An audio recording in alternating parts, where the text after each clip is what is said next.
everyone, welcome back to my Let's Replay channel. Once again, this is Andrew T coming at you. And today we're going to be doing our vlog review of Vermintide 2. Now, this was a game that I had not played the first one at all. I tried to play it on a free weekend on Steam a couple years ago, and my PC either couldn't run it or my connection wasn't good enough to really get a good playthrough out of it. So when this one came up, I saw a couple streams of it. You know, it seemed like a really fun, really well done game sequel. So judging just right off the bat, the art style is amazing. The graphics are high detail. The enemies come at you every different way, from the main enemies, hordes, to the special enemies that come at you as well. So this takes place in the Warhammer universe, the original one, not the 40K. And I don't know a ton about the original universe, but it is a sword and sorcery type thing. Has multiple factions. If you want to, you can play Warhammer Total War, and I'll let you know a little bit more about the lore of it. But from this game alone, just coming into it as just a hack and slash, you know, Left 4 Dead style game, just go in, you know, a couple times a day maybe, and just you know, do some levels, get some loot, and just have fun. So I'm about level 11 or 12 now on my main character that I haven't done any other character. So there's 5 different characters you can choose from. You got the elf, the dwarf, the pyromancer, the scoundrel, and one other I can't think of right now.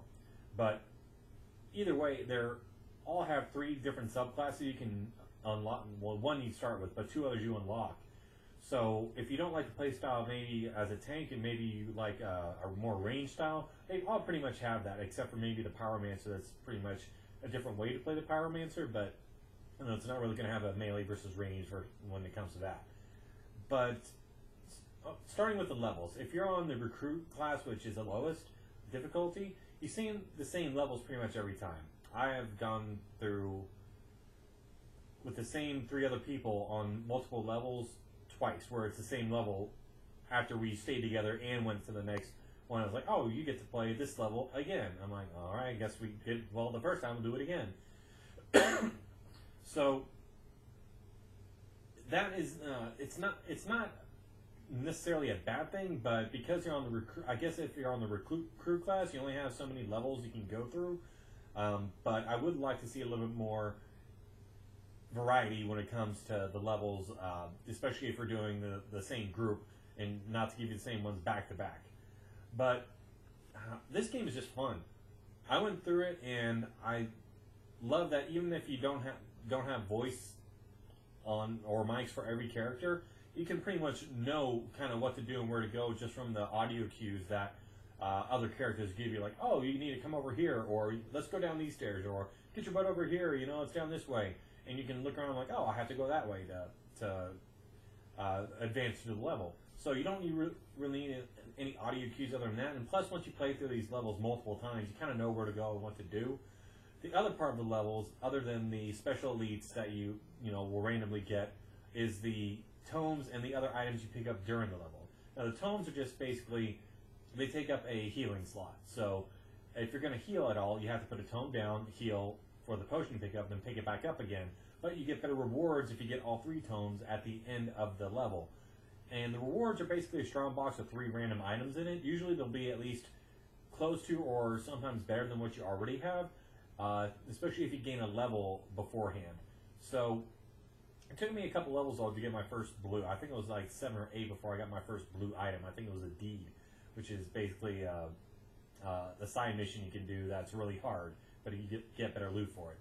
Anyway, so when you get to the end of the level, you get these items, you know, wherever they may be. There's 5 different item slots. You got your primary, your secondary weapon, which is usually ranged. Then you have like a trinket, an amulet, and one other trinket type thing at the end. It doesn't really matter. They're all pretty much 3 trinkets, but different places they put it on there. So it's all about the power level. So each of these things that you have, from your weapon, your secondary, all the way through, gives you a power rating.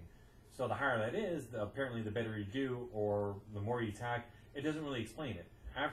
That's the other kind of down thing about this game, is that after the tutorial, when they teach you the battle, they don't say anything else.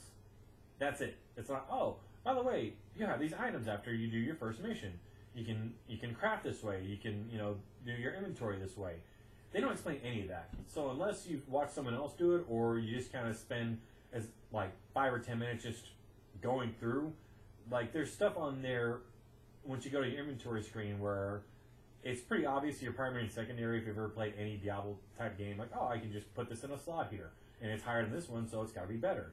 That's easy. Some of the secondary stuff though, like the illusion and all that other stuff, the things they have on there, like I don't know what illusion is still, but other stuff on the weapon it explains fairly well, like, oh, 5% better criticals, or 5% better chance to better get a critical at a headshot, whatever the case may be. So after you get all these, if you have stuff you don't need or better, and you switch out your equipment, you can salvage the equipment you don't need. Or if it's something that's really close but you don't want to get rid of yet, there's another option on your inventory screen to re-roll those stats for that weapon. Or if you like not necessarily the weapon itself, but what's on it, you can actually take that off and put it on another weapon of your choosing. But to do this, you need all the scrap from all the other stuff that you've gone through that you didn't need before. So you kind of have to build up your own little mini treasury there, just so of scrap and from all these items, just to kind of get what you want out of a weapon or a trinket or whatever that you get. So the playthroughs I've gone through so far, all the people that have been online have been really cool. I've only run into one game where we pretty much wiped in the very first. Someone ran off a cliff twice. I guess they're having connection issues.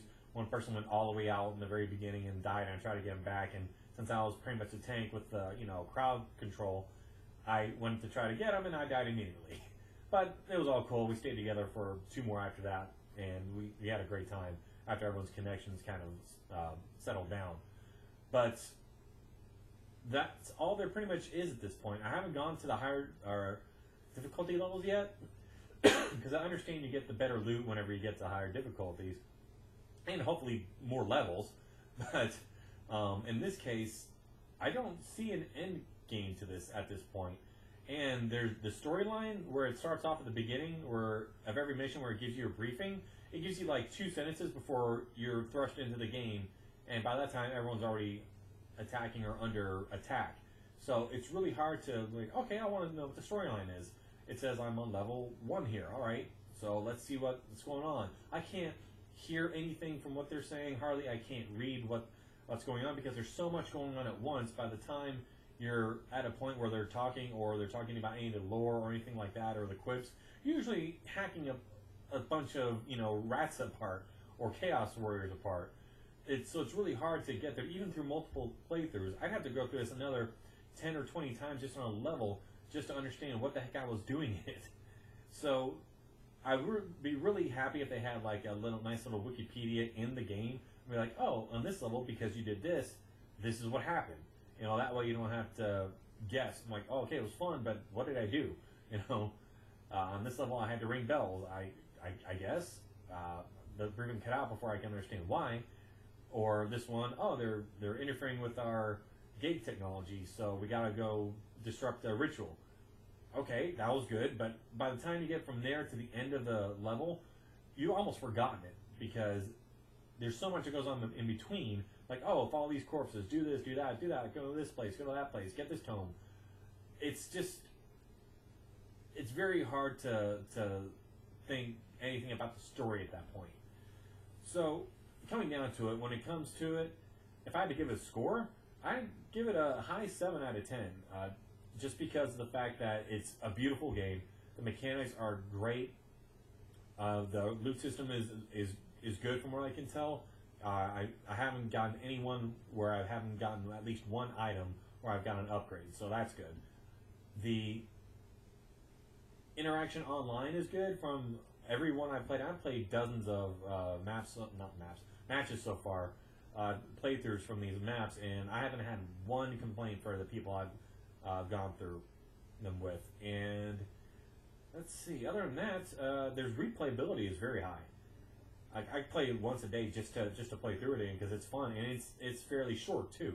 It's not going to be a 40-minute long romp through a level like you'll see on some other games. Like, oh, I have to go through this and do that and backtrack and all these other things. No, just go in maybe 20 minutes max, 15-20 minutes, and that's it. Get my stuff, get my items, get my chests, and then get out of there. So, excuse me. I have to say that it's a very, very good game to pick up, especially for the low price. I think of only $30 right now. So this is a very, very good game to pick up for that rate. So once again, thank y'all so much for watching. Once again, this is Andrew T coming at you. What a great day for replay. Y'all have a good one.